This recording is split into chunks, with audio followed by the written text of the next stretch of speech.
Bonjour à toutes et à tous, à chacune et à chacun. Merci à ceux qui ont bien voulu m'inviter et tout particulièrement à mes amis du mouvement pour une alternative mondiale. Permettez-moi quand même de commencer par rendre hommage au nouveau prix Nobel de la paix. Je lisais dans le train qui me conduisait vers vous, j'avais pris la précaution d'acheter Ouest France à la gare Montparnasse, que selon les termes mêmes du comité Nobel, on avait voulu rendre hommage aux efforts durables et non violents, je cite le comité, aux efforts durables et non violents pour les droits de l'homme en Chine. Et je crois qu'en effet, ces combats des dissidents, rappelez-vous les dissidents de l'Union soviétique, il n'y a pas si longtemps que ça, ont été décisifs pour ce qu'on a appelé la révolution antitotalitaire de 89 qui a conduit à la chute du mur de Berlin le 9 novembre 89. Et je crois que le travail des dissidents, la lutte, le combat, les risques que prennent les dissidents actuellement en Chine sont tout à fait essentiels pour la démocratie dans le monde, je crois. Et c'est un hommage à tous les prisonniers politiques qui aujourd'hui sont dans les geôles de différents pays. Et je crois qu'il était important d'affirmer notre solidarité, et je dirais même notre reconnaissance à ces hommes qui prennent et à ces femmes qui prennent le risque d'aller en prison pour la liberté qui est aussi notre liberté. Alors, la non-violence, c'est vrai que ce mot n'est pas dans notre langue véritablement.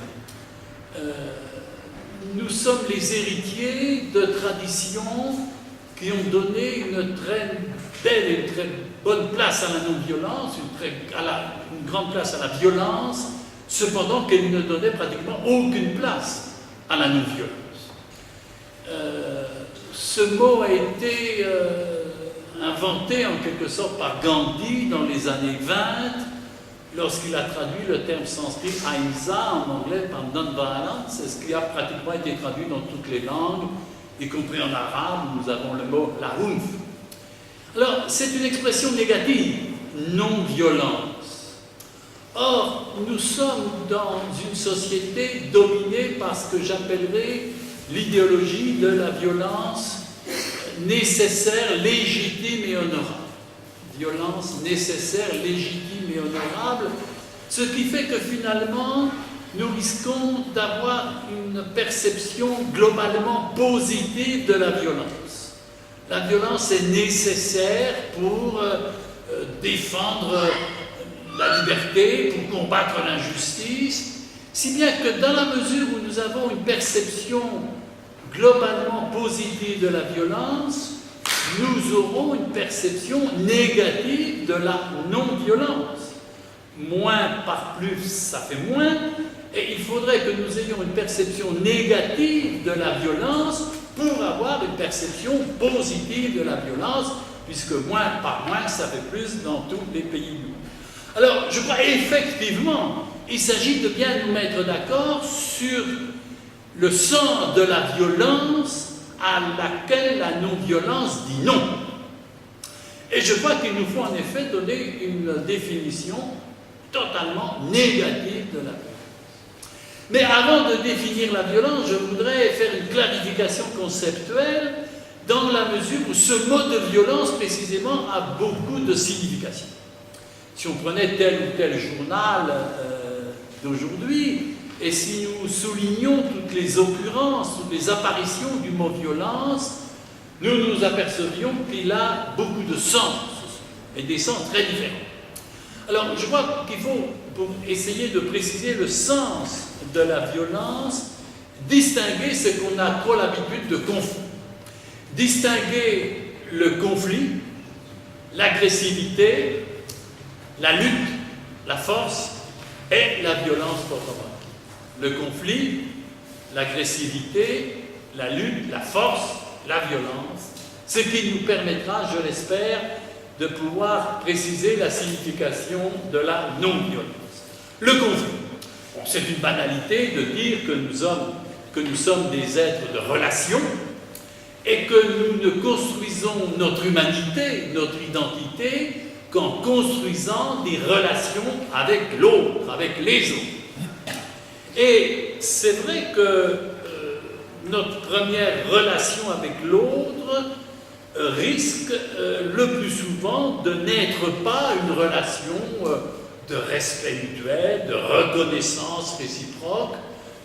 Ne parlons pas d'amitié et surtout ne parlons pas encore d'amour, mais au contraire d'être une relation conflictuelle.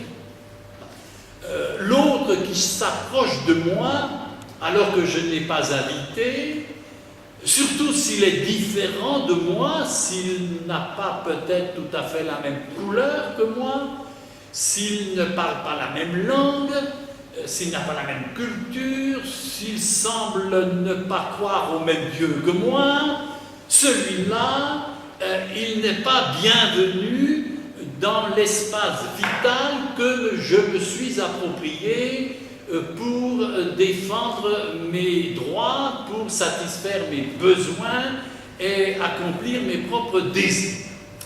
Je suis donc le plus souvent, dans un premier temps, dans ma relation à l'autre, dans une situation de conflit.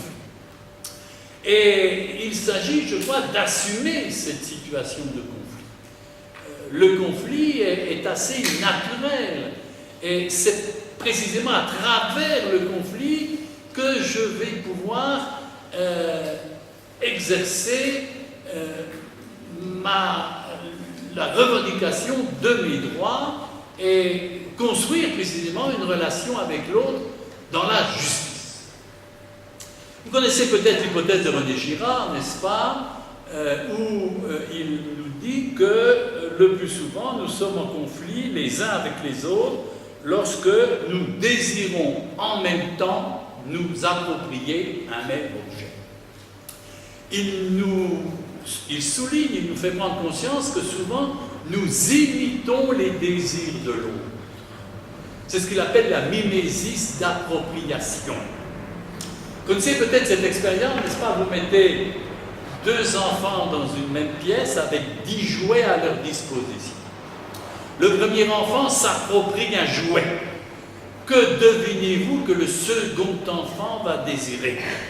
Si mes calculs sont bons et vous me corrigerez le cas échéant, il lui reste 9 jouets à sa disposition. Eh bien, très probablement, il faut rester en termes de probabilité, très probablement, le second enfant, qui n'a pas encore lu l'œuvre intégrale de René Girard, va tout de même intérioriser l'idée que si le premier enfant a voulu s'approprier ce jouet-là, c'est ce jouet-là qui est le plus désiré. Il va donc s'approcher du premier enfant et tenter de lui arracher le jouet, de le déposséder. Ils vont devenir des rivaux et leur relation risque de devenir pure violence. Peut-être même qu'ils vont ne plus s'intéresser au jouet pour s'intéresser seulement au rival. Peut-être même que l'un d'eux va casser le jouet d'un coup de pied rageur pour s'assurer qu'à tout le moins l'autre n'en jouisse point. Coup de pied, coup de main, cri, on va s'empoigner les cheveux, enfin tout sera bon, n'est-ce pas, pour abattre le rival. Alors, bon, j'ai vu que la plupart d'entre vous ont souri parce qu'à priori cette situation ne vous concerne plus, encore que, je fais appel non pas à votre imagination mais à votre expérience pour vous souvenir de la dernière fois où vous vous êtes trouvé dans la situation du second enfant. Ça nous arrive un peu tous les jours à désirer ce que l'autre possède. Alors, à partir de là, je fais même des interventions dans des classes primaires. Longtemps, j'avais trop peur de me retrouver devant une quinzaine, une vingtaine d'enfants. C'est facile de parler devant 3000 personnes, mais j'étais terrorisé de devoir parler devant 15 jeunes enfants. Et puis finalement, j'ai quand même pris le risque de venir dans ces classes-là. Et je leur parle de cela. Et je leur dis, quelle est la solution? Et ils trouvent très bien. Si par exemple, vous êtes deux à vouloir manger la même pomme, que faire? Alors nous n'avons pas le temps, vous auriez peut-être plus de difficultés que les enfants, mais enfin quand même, vous inventeriez probablement l'idée qu'on peut d'abord partager la pomme. Ça s'appelle couper la poire en deux. Bon. Alors, oui, alors bien sûr c'est un compromis, mais c'est un compromis qui fera qu'il y aura deux gagnants, on va jouer à gagnant-gagnant. Alors que si on est dans la violence pure, on se retrouvera avec deux perdants, perdant. Donc partagez la pomme en deux. Autre solution, allez chercher dans le frigidaire, sur le buffet, une deuxième pomme. Ou bien un équivalent fonctionnel de la pomme, comme une banane par exemple. Alors ceci étant, il y a des objets que je ne peux pas couper en deux. Si je veux jouer à la balle tout seul et que l'autre le veuille également, si je coupe la balle en deux, nous aurons l'un et l'autre l'air d'un con. Bon. Si je veux faire du vélo aussi, bien sûr, nous pouvons prendre chacun une roue, nous pouvons jouer au cerceau, mais ça n'est pas vraiment le but du jeu. Donc là encore, faire du vélo à tour de rôle. Si c'est la balle, jouer ensemble. Je ne conseille point de faire du vélo à deux, que l'un monte sur le porte-bagages, c'est interdit par la loi et ce peut être dangereux. Bon, certains disent aussi, on va demander à un adulte d'arbitrer, de faire de la médiation. Alors la médiation, oui, c'est précisément une méthode essentielle de résolution non violente des conflits où une tierce personne va s'interposer, va intervenir, va se situer entre les deux protagonistes d'un conflit, créer un espace où il va être possible de mettre en parole le conflit. Pour chacun des protagonistes, de mettre en parole le conflit, de paroliser le conflit, de telle manière qu'ils puissent exprimer par la parole leur frustration, leur colère, leur souffrance, leur peur, de telle manière qu'ils puissent véritablement s'approprier leur conflit et là aussi trouver un compromis raisonnable avec l'autre. Et la médiation peut être mise en œuvre dans les écoles, c'est de plus en plus fréquent, mais aussi ce qu'on appelle la médiation sociale ou même la médiation pénale pour éviter le tribunal, plutôt essayer de trouver un compromis par l'intermédiaire d'une médiation. Donc le conflit, assumer le conflit et à travers le conflit, créer une relation de justice, de respect mutuel qui sauve l'essentiel de mes droits. Car il se peut que j'ai peur d'affronter le conflit. Nous sommes des êtres de peur, et la peur n'est pas honteuse. Ce qui est honteux, n'est-ce pas, c'est de se laisser dominer par la peur. La peur est humaine, elle est un sentiment qui me fait prendre conscience d'un danger. Attention, danger. Et il s'agit simplement de ne pas me laisser conseiller par la peur. La peur est mauvaise conseillère, elle me conseille soit la fuite, ce qui est peut-être une manière d'éviter le pire dans un premier temps, mais qui ne permettra certainement pas la solution du conflit. Il faudra bien revenir si je veux résoudre le conflit.